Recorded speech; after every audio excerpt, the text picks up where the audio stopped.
International Women's Year was declared in 1975 by United Nations. Since that year, March 8 has been celebrated as International Women's Day. Duarte decried the fact that all provincial leaders were men and that even the organization's top 6, there's only one woman.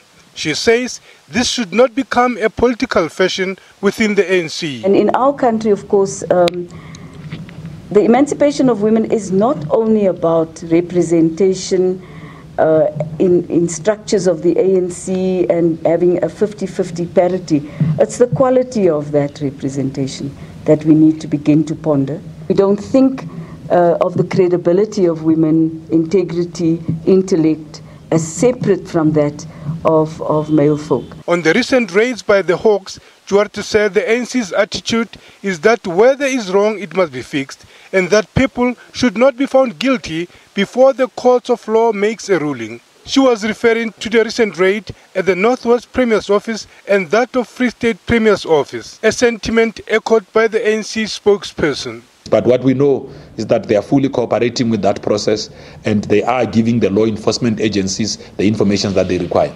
Regarding the land issue, Duarte said the ANC wanted to be responsible in handling the matter. She says the willing buyer, willing seller has failed.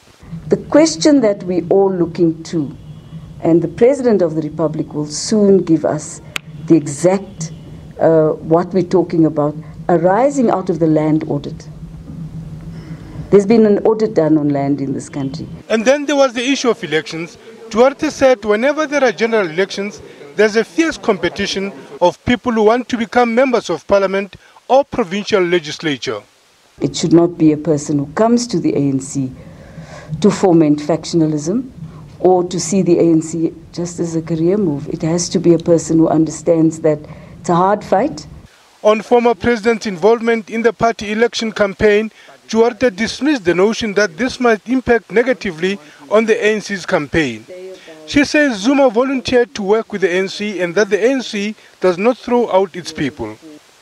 Meanwhile, the ANC has called on all South Africans to ensure that their particulars are correct pertaining to the voters' role in preparation for the coming general elections. Lehana Tsotetsi, SABC News, Johannesburg.